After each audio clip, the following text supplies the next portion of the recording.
Hi guys, நான் தான் உங்கள் அப்சரா. நான் இன்றைக்கி என்ன பண்ண போகிறேன் அப்படின்னு பார்த்தீங்கன்னா, பட்டர்ஸ்காட்ச் கடற்பாசி எப்படி பண்ணுறது தான் பார்க்க போகிறோம்.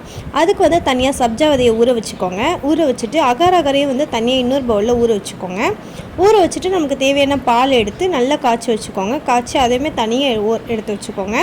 எடுத்து வச்சுட்டு இன்னொரு பேனில் என்ன பண்ணுங்கள், நம்ம ஊற வச்சுருக்க அகர் அகரை அதில் போட்டு நல்லா வாட்டர் மாதிரி வந்ததுக்கப்புறமா கொஞ்சமாக அதை எடுத்து ஒரு பிளேட்டில் தனியாக ஊற்றிட்டு நம்ம ஆல்ரெடி வச்சுருக்க நம்ம சப்ஜா விதையும் இதில் போட்டு ஒரு 1/2 ஹவருக்கு வந்து இந்த பிளேட்டை தனியாக வச்சுருங்க. அது வந்து 1/2 ஹவரில் கொஞ்சம் கெட்டியாயிடும். அதுக்கப்புறமா நம்ம பேலன்ஸ் வச்சுருக்க அகர் அகரில் வந்து தேவையான அளவு சுகர் ஆட் பண்ணிக்கோங்க. நம்ம எடுத்து வச்சுருக்க பாலையும் அதில் ஊற்றிக்கோங்க. அப்புறமா நம்மக்கிட்ட இருக்க பட்டர்ஸ்காட்ச் எசன்ஸை வந்து தேவையான அளவு வந்து ஊற்றிக்கோங்க. ஊற்றிட்டு அதுவுமே நல்லா கிண்டிக்கோங்க. ஆல்ரெடி நம்ம 1/2 ஹவருக்கு வச்சுருக்க அதை வந்து ஸ்லைஸ்லெஸ்ஸாக கட் பண்ணி எடுத்துக்கோங்க. எடுத்துட்டுக்கப்புறமா இதுவுமே நல்லா கெட்டியாகி வந்திருக்கும். வந்ததுக்கப்புறமா இதை தனியாக ஒரு பிளேட்டில் ஊற்றி நம்ம அடிச்சிருக்கதையும் அதில் போட்டு ஒரு 2 ஹவர்ஸ் கழித்து பார்க்கும்போது சூப்பரான கடற்பாசி வந்து ரெடி. ஸோ இந்த வீடியோ உங்களுக்கு பிடிச்சிருந்துச்சுன்னா லைக் பண்ணுங்கள், சப்ஸ்கிரைப் பண்ணுங்கள், மறக்காமல் பெல் ஐக்கனை கிளிக் பண்ணுங்கள்.